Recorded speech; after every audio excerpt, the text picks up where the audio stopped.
Ya está todo preparado para empezar el partido en la casa de los Gutiérrez con IKEA. Atrás está el sofá Civic, con diferentes covers para hacer match con cada selección. En el medio, los vasos Lodrat, repartiendo bebidas por todo el campo. Calentando por si viene alguien extra está la silla plegable Gunde. Y arriba, Ostaval, la coffee table de 2 alturas marcando un gol con cada snack. Visita IKEA y logra crear el line-up ganador para disfrutar del fútbol en tu casa. Con buena calidad y buen precio. IKEA, sueña sin medida. Ser podcast.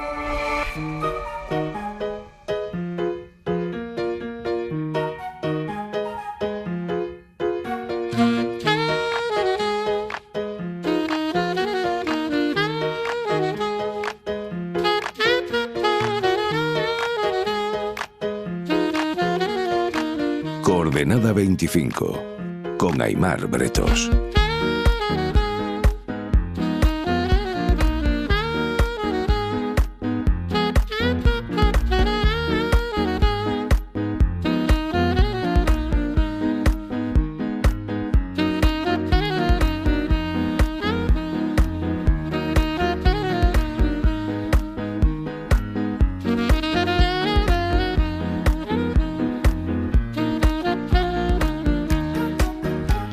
Andrea Ricci, buenas noches. Buenas noches, Aimar. ¿Cómo estás, Andrea? Muy bien, gracias. ¿En qué momento Hungría se convirtió en el campo de batalla de una guerra ideológica global, que es lo que hemos visto estos últimos días? Y ayer se libró, se terminó decantando, pero es a lo que hemos asistido, ¿eh? Sí, impresionante. Bueno, ¿en qué momento? Hace mucho, yo diría, hace ya bastantes años. Y esto es una ilustración de cómo en las guerras ideológicas pasa como en las guerras militares, ¿no? Por distintas razones, en ese caso geográficas, orográficas, pues hay lugares que de repente se convierten en campo de batalla central. Y con Hungría pasó esto, ¿no? ¿Y por qué pasó? Pues porque varios de los grandes protagonistas de lo que yo suelo llamar la era de la revancha, pues vieron en Hungría un terreno privilegiado. Lo vieron así Putin desde hace mucho, Trump en su momento y ahora a su regreso, creo que China también, Israel con Netanyahu. Y lo vieron así porque vieron en Hungría el lugar donde cristalizaba la mejor opción para frenar, paralizar, fragmentar, romper la Unión Europea, que es para todos ellos un adversario o hasta un enemigo. ¿Tú crees que Magyar, el ganador de las elecciones, el futuro primer ministro, ha conseguido crear o ha conseguido fabricar una voluntad de rebelión ciudadana ante Orbán, o nos estamos equivocando de coordenadas? Pues yo sí creo que ha conseguido espolear un sentimiento de rebelión. Y al respecto me parece significativo recordar que este año se cumplen 70 años de la famosa rebelión húngara, que fue aplastada por los soviéticos en aquel entonces. Y creo que, entre otras cosas, Magyar ha sabido espolear ese sentimiento de independencia frente al ser subyugados, sometidos a otros, ¿no? Y muchos húngaros han sentido que Orbán estaba poniendo a Hungría al pie de los designios del Kremlin. Y en ese sentido, si me permite, me gustaría contar una anécdota. Por ¿no? favor. Porque aquel movimiento del 56 es precisamente la base de inspiración de una obra que para mí tiene una enorme relevancia literaria y política, que es El Barón Rampante. Y esto es muy interesante porque Italo Calvino, el autor, en aquel entonces vio con espanto esa represión rusa, ¿no? Que quería subyugar a los húngaros, y reclamó al Partido Comunista Italiano que tomara las distancias definitivamente de la URSS. El Partido Comunista no lo hizo, entonces él se salió del partido. Y después publicó esta novela que empieza con esta escena magnífica del joven barón Cosimo, que con 12 años a sus padres, que son un poco el ejemplo del ancien régime en un lugar de la Italia sin definir de finales del siglo XVIII, le quieren dar de comer caracoles a mediodía, ¿no? Y el niño dice, no, no y no. Y esa es la rebelión de Calvino, la rebelión que intentaron los húngaros esa vez, y una rebelión que hubo aquí con una enorme movilización de la sociedad civil frente a este señor de tendencias autoritarias, corrupto, y que en el fondo estaba vendiendo Hungría los intereses de otro país, pese a presentarse como el gran defensor de la nación húngara, ¿no? ¿Y a qué intereses a responder ahora Magyar por los mensajes que está emitiendo? Pues naturalmente es una incógnita, ¿no? Y tratar de especular sobre lo que hará es un deporte de alto riesgo. No obstante, podemos fijarnos en las primeras señales que ha emitido, en las cuales ha dicho cosas de interés. La premisa que hay que tener en cuenta es que evidentemente él es el estandarte de una coalición muy amplia. Él tiene una historia personal clarísima, señor de derechas, viene del mismo partido de Orbán, como sabe muchos, pero al mismo tiempo sabe que está ahí con esos votos también de liberales, de progresistas, que de hecho los partidos, muchos han incluso renunciado a presentarse. Con lo cual tiene que responder a distintos intereses, creo que es consciente, ha manifestado antes un europeísmo claro, está a favor de la Unión Europea y además ha dicho cosas interesantes, más claras de lo que hizo en campaña con respecto a los derechos. Y esto es fundamental.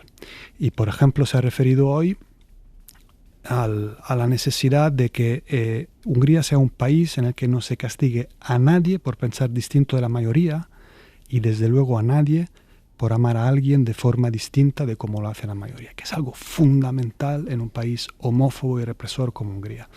Entonces, yo no sé qué hará, pero bueno, tiene allí un abanico importante de intereses y de, digamos, anhelos a los cuales responder. Es importante esto que has dicho, de que hoy ha sido más claro respecto a los derechos que durante la campaña, porque durante la campaña se ha centrado mucho más en la vida está más cara, su compra, señor, señora, está más cara.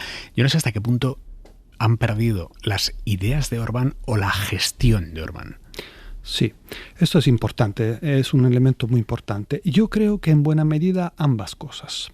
Entonces, desde luego la gestión ha perdido. Una gestión que ha sido considerada por la mayoría de los húngaros como corrupta, ineficiente, que ha entregado, como decía antes, a este país a los designios de Rusia, ¿no? Pero al mismo tiempo, si bien el ganador viene de ese mismo partido y es desde luego un señor de derechas que en algunas áreas promete un cierto continuismo, como por ejemplo en área migratoria, creo que sería un error creer que no han perdido las ideas de Orbán. ¿Por qué? Porque hay áreas claras en las que sí ha perdido. Y esto es desde luego en la relación con la Unión Europea, desde luego en ese cortar esa relación con Rusia. La gente cantaba Ruski, Ruski, marchaos, marchaos, ¿no? Pero también en otros aspectos. Y seguramente en campaña él ha adoptado una estrategia que consideró prudente para ganar, que puede ser criticable, por supuesto, pero entiendo que respondía a un cálculo para asegurar la victoria. Y tal vez ahora empezamos a ver algunas cosas que no quiso decir antes, ¿no? Entonces, es pronto, no hay que especular, pero creo que sería un error considerar que las ideas de Orbán no han perdido. En alguna puede que haya continuismo, pero creo que en otras sí que hay esperanza de cambio neto. Tenía que haber unos anhelos de cambio muy grandes porque Orbán ha perdido teniendo el control de prácticamente todos los medios de comunicación húngaros. Estamos hablando de casi el 80% de los medios de comunicación. Claro. Eso es muy difícil. Eso es impresionante, ¿no? Es ir contra viento y marea, contra las instituciones, los medios informativos y todo el abanico de las instituciones completamente infiltrado, controlado, subyugado. Y por eso sí creo, por eso te cité esa anécdota de la rebelión popular del 56, de Calvino, del varón que dice no y no se quiere comer los caracoles. Entiende que eran caracoles, el pueblo lo entiende, por una acción eficaz de este líder y de muchos otros que la sociedad civil han hecho una labor admirable que debe ser estudiada para entender cómo se puede hacer una guerrilla, ¿no? Una guerrilla política, por supuesto, no violenta, política, en frente de fuerzas regulares, opresoras, como aquellas del urbanismo. Lo han conseguido y han conseguido espolear ese elemento fundamental de la vida colectiva, que es que cada uno entienda que su esfuerzo cuenta. Salir de ese punto de la resignación, del punto de la indiferencia, peor todavía, del creer que, en fin, que no se puede. Bueno, pues hay posibilidad. Hay una cuestión, hasta el último día de campañas éramos muchos los que estábamos esperando, decíamos, a ver en qué momento aparece la injerencia rusa, ¿no? Porque hablamos mucho de injerencias rusas en este caso, o ha habido una incomparecencia o una ineficacia en esa distorsión, en esa agitación desde Rusia. Sí, yo creo que lo segundo, ineficacia. Lo han intentado, pero esta vez será imposible. Era imposible. Venía demasiado poderosa la ola. Era un tsunami de indignación, de ira, de voluntad de cambio, contra el cual no han sido esta vez suficientes las triquiñuelas habituales. Era demasiado ya. Y entonces ha sido ineficaz. ¿Y Trump y Vance? O sea, quiero decir, Trump mandó allí a su vicepresidente a hacer campaña a falta de unos días en las elecciones. ¿Esta gente ya no suma? ¿O? Yo creo que no suma. En Europa no suma porque el nivel de desprecio hacia el trumpismo es tan profundo y amplio, porque excede por completo el entorno del ámbito progresista liberal. Yo creo que incluso en sectores conservadores hay un auténtico desprecio hacia esto.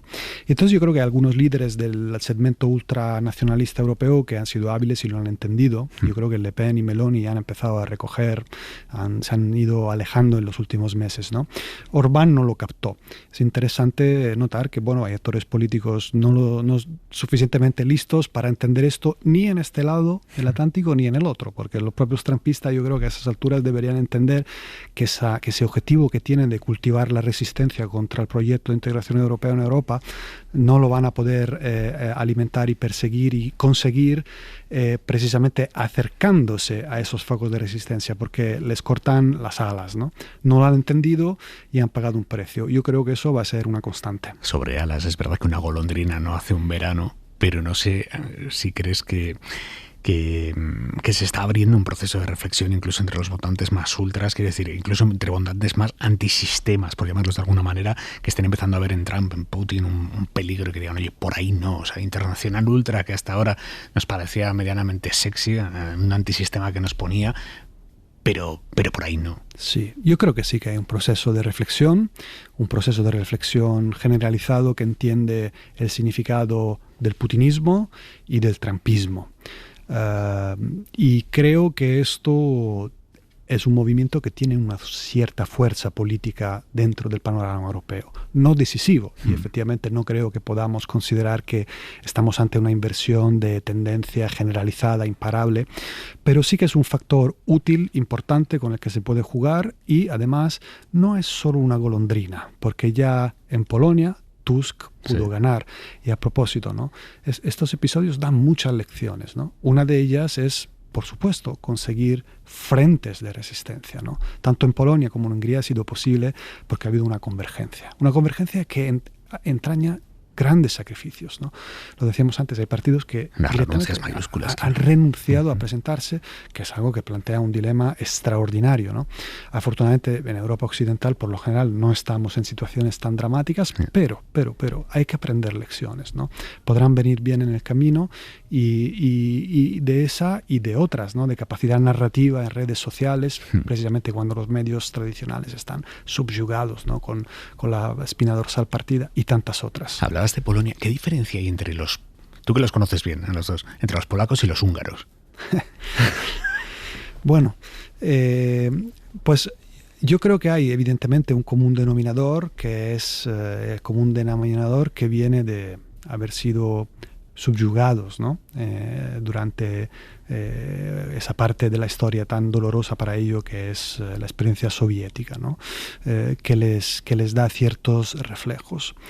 Luego la diferencia es que evidentemente Polonia es un país más grande, más estructurado, estamos hablando del cuádruple de la población, con una relación, digamos, muy propia, digamos, con la historia europea. Y creo que esto marca su camino. Y es un país que ha sabido aprovechar de forma estructural mucho mejor el nuevo entorno. Su economía ha ido creciendo de forma muy sostenida a lo largo de estas últimas décadas. Y Hungría, precisamente el factor económico, yo creo que ha sido bastante decisivo. La retención de los fondos en los últimos años le ha causado un daño considerable, y a Orbán, por supuesto, y en general pues es un diferencial entre los dos países. Creo que, bueno, Polonia es un país con una mayor dimensión, ¿no? Mayor estructura, una mayor relevancia, y eso marca. Hablando de fondos, hasta ahora Hungría, bajo la era Orbán, estaba bloqueando los 90.000 millones de euros que íbamos a prestar a Ucrania. Orbán lleva diciéndoles a los húngaros, desde hace ya años que Ucrania es el anticristo y Zelensky más. Ese paquete de 90.000 millones de euros, ¿tú crees que el desbloqueo va a ser rápido? Yo creo que sí, yo creo que es bastante razonable pensar que el nuevo gobierno húngaro permitirá que el préstamo vaya a puerto, porque tiene un enorme interés en conseguir el desbloqueo de los fondos que Hungría tiene que recibir. Esto es como un elemento sustancial. Y que son fondos que Europa le tiene bloqueado por no respetar los derechos humanos. Eso es, son unos 18.000 millones del presupuesto europeo que están bloqueados, y además hay otros 17.000 millones a los que Hungría podría tener acceso, que son ya no fondos, digamos, propios del presupuesto, sino préstamos a los que se puede acceder en el marco del desarrollo de la defensa europea. Todo esto está congelado y el nuevo gobierno necesita obtener ese dinero precisamente para enseñar que el cambio tiene sentido, que se inyectan recursos nuevos. Y por supuesto Bruselas no va a abrir los cordones de la bolsa hasta que no sucedan algunas cosas clave. La primera es ese préstamo a Ucrania. Hay otras cosas. Sanciones, nueva ronda de sanciones a Rusia y evidentemente las señales de un viraje en términos democráticos, reforma del sistema judicial y otras cosas. Va a ser un camino gradual, pero los nuevos ganadores disponen de la mayoría de los 2/3 que le pueden hacer lo que les dé la gana. Hacer lo que les da la gana, cambiar la Constitución, con lo cual se espera y se les va a reclamar una corrección profunda de rumbo. Lo primero, que permitan que la Unión Europea erogue ese préstamo, en el cual, por cierto, Hungría no participa. Entonces era un chantaje increíble de Orbán.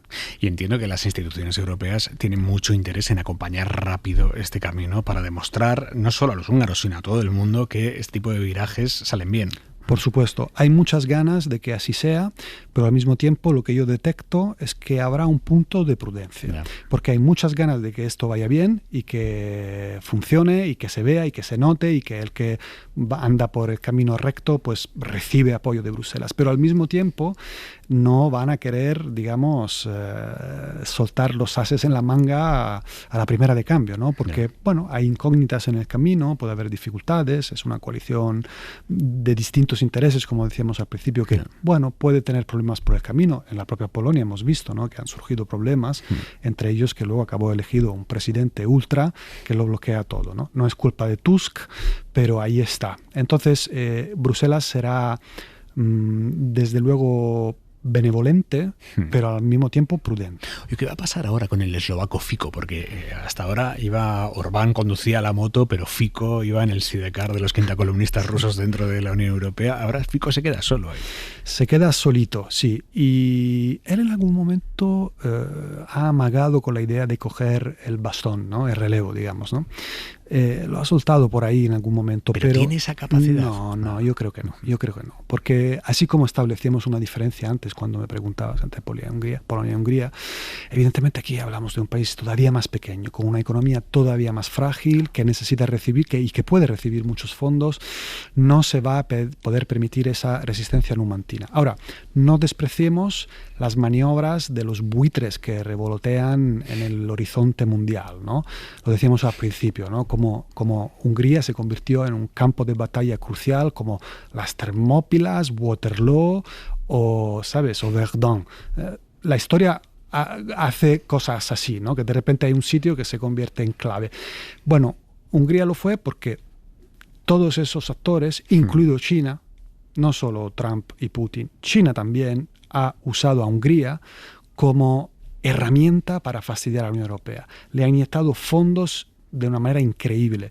El 40 y poco por ciento de los fondos de las inversiones de China en 2023 en toda Europa fueron a Hungría. Un país que no llega ni a los 10 millones de habitantes. Eso es. Y en el 2024 fue un 31%. Esto tenía una lógica económica, sí, pero también una política de dar bombonas de oxígeno a este señor, ¿no?, que nos rompía, porque no quieren que funcionemos. Entonces, nunca sabes en los designios de estos buitres dónde va a ser el próximo campo de batalla, pero no creo que Eslovaquia pueda tanto. Próximo campo de batalla europeo, próxima cita electoral crucial para Europa y para ver cómo se comporta la Internacional Ultra, las presidenciales en Francia dentro de un año. Desde luego, eso es la madre de todas las batallas para el proyecto europeo Bueno, es que ahí se puede romper para siempre el Ahí, proyecto europeo. sí, desde luego. Sí, O sea, te llega el partido de Le Pen, y gana, y te saca de Schengen, y bueno, es que eso sí que puede ser la hecatombe. Sí, desde luego. Francia tiene el potencial para ser una hecatombe para el proyecto europeo. Por supuesto, primero debería ganar Le Pen y segundo deberíamos luego ver si realmente llegaría al poder con, digamos, una intención de voladura tan profunda como cabe temer. Puede producirse el escenario Meloni, digamos, ¿no? Un escenario de una suavización, no por una conversión de principios en la vía de Damasco o de Bruselas, si quieres, sino por cálculos pragmáticos, porque el sector empresarial del país te aprieta, porque tú mismo ves que allá afuera hace frío, etcétera, ¿no? Con lo cual, bueno, habría que verlo, ¿no? Pero desde luego Francia tiene ese potencial. Yo creo que no tiene por qué pasar. Desde luego, si a la segunda vuelta hay un candidato moderado que se enfrenta a Le Pen, yo sigo creyendo que eso no pasará. Ahora, sí, tal y como es el sistema de las presidenciales en Francia, a la segunda vuelta se presentará un candidato de izquierda radical como Mélenchon, creo que es muy probable que ganaría Le Pen. Andrea, ¿cómo interpretas tú este pulso que le está echando Trump ahora al Papa? O sea, ¿por qué ha elegido al Papa como adversario de estas 24 horas? Porque el Papa es otro varón rampante, es otro no, es otro resistente, se está perfilando como un líder de la resistencia al trumpismo, habla clarísimo. Y yo creo que así como en otros asuntos, desde luego quienes no somos católicos no podemos reconocernos de ninguna manera en lo que dice, pero en lo que dice en algunas cosas, por ejemplo, con respecto a la guerra de Irán, yo creo que tiene un calibre moral pues muy reconocible por todos. Y habla clarísimo y evidentemente le fastidia a Trump, porque dentro de su coalición de sostén también hay cristianos, probablemente sobre todo protestantes, pero también católicos, y eso para él es un problema y su manera de resolver los problemas es embestir. El Papa afortunadamente ha respuesto con gran dignidad y dice: no tengo ningún miedo, aquí estoy. ¿Qué lectura nos recomiendas esta semana, Richie? Bueno, no puede ser otro que El varón rampante, de Italo Calvino. Me la estaba viendo venir. Es una novela extraordinaria que, si ustedes no han leído todavía, creo que merece la pena dedicarle tiempo.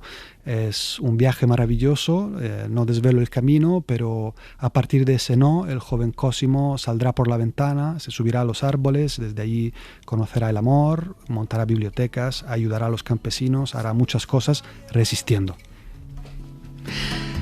Richie, mil gracias. A ti un placer. A la resistencia. Chao. Adiós. Para no perderte ningún episodio, síguenos en la aplicación o la web de la SER, Podium Podcast o tu plataforma de audio favorita. Ya está todo preparado para empezar el partido en la casa de los Gutiérrez con IKEA. Atrás está el sofá Civic, con diferentes covers para hacer match con cada selección. En el medio, los vasos Lodrat, repartiendo bebidas por todo el campo. Calentando por si viene alguien extra está la silla plegable Gunde. Y arriba, Ostaval, la coffee table de 2 alturas marcando un gol con cada snack. Visita IKEA y logra crear el line-up ganador para disfrutar del fútbol en tu casa. Con buena calidad y buen precio. IKEA, sueña sin medida.